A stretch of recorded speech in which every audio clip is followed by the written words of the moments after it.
So today is 33 years since my mum passed. I was only 8 years old at the time, so you can do the math as to how old I am now. And it was, a huge deal. Losing your mum at such a young age, definitely takes an impact. At the same time, it also gave me this sense of resilience. Now, I'm not, of course, endorsing this because that's not your mum should be with you forever. Your parents should be together forever. That's the kind of the dream that we have. But of course, at an early age, I was kind of, exposed to, being an orphan at a really young age. But I was very grateful because I had my sister and I had my dad that were there completely. My dad was someone who was just there, worked, cooked, did everything around the house for us. My sister was there because she was, she's a lot older than me. And when I got to say like 11, 12, it was my turn to pitch in. And in actual fact, most people would be like, oh no, you didn't have a childhood. But if I didn't pitch in, I wouldn't be where I am today, which is hardworking, resilient, knowing stuff better than what I would have done if I wasn't exposed to what hard work looked like around the house and outside of the house. So I am very, very thankful for that. Now, normally when something like that happens, it's easy to go completely south and go off the rails, completely just don't care, self-neglect and all of that.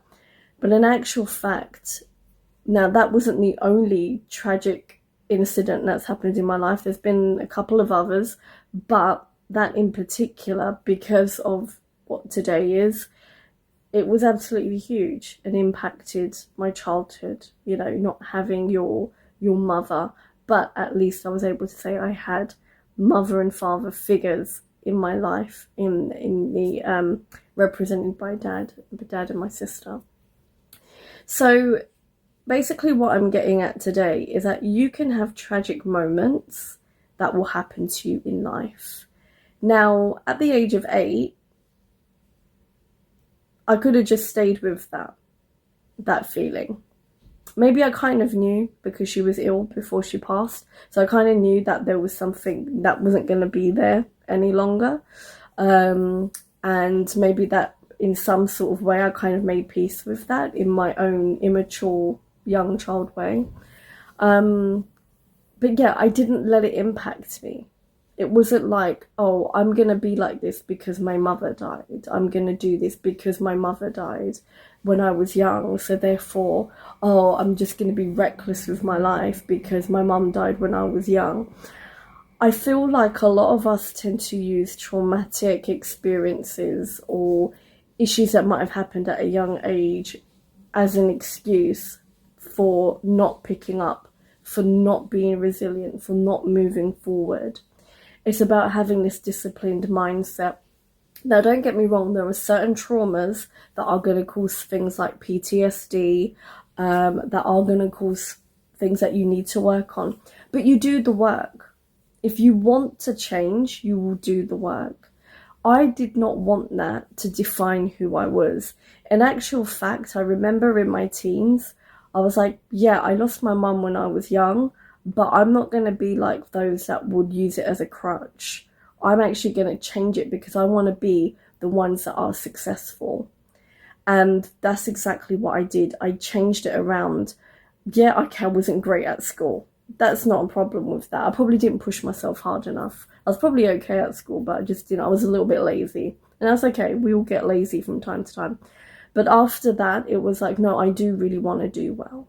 I want to, climb up the career ladder. I want to be someone of influence. I want to write that book. I want to make that movie. I want to write. I want to be able to lead a class, lead a talk, be an actual speaker.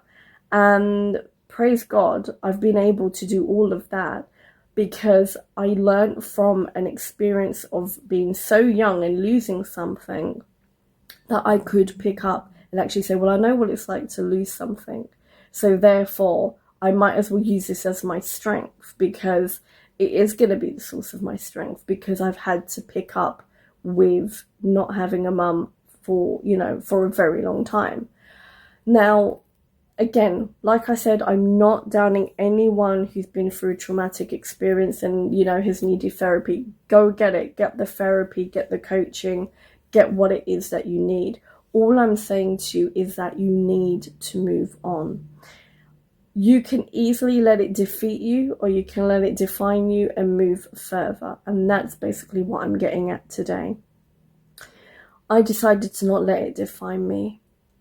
What I experienced as a child, what I saw this element of, the use of neglect, the use of, and I say it because we do use neglect.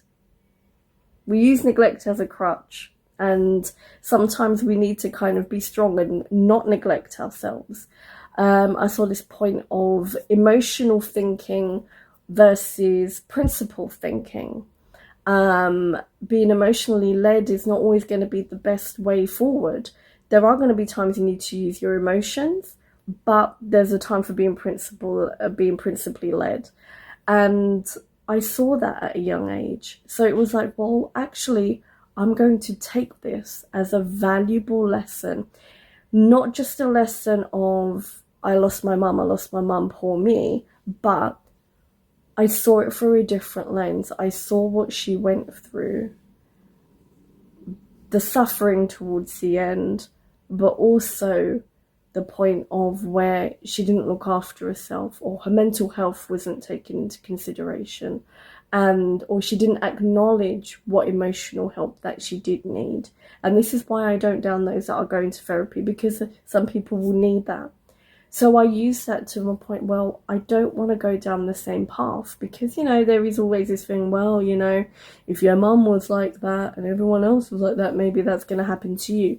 So this is where I say, no, you turn it around, you change it up so that you don't repeat the same cycle. So that's what I'm saying. If you've gone through a traumatic experience, do not let it define you. Take it, move on, learn from it, lessons learned. There's a reason why we have lessons learned. It's to actually learn from them so that we don't make the same mistakes.